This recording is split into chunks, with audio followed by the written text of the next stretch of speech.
Now go ahead and get the shake switch. That's this part. Okay.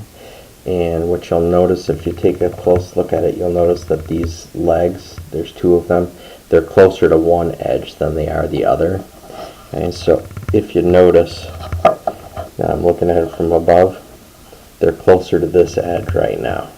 And so I want to put them in so that when I stick this on, I can still see that black hole right here on the top right. Okay. Now, when I do put this in, one other thing that I want to do is take the leg that comes through here, and I want to bend it over all the way and solder it to that thick line on the right. I'm just going to do it with that one. Okay, so I have it in.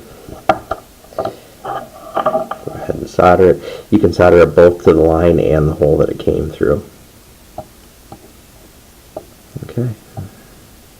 And then just make sure that it's pushed, that it's seated down on the board. If it's not, heat it up while you're kind of holding it with your finger, but that won't be crucial, but ideal. Alright, solder that one, trim that, move on to the next step.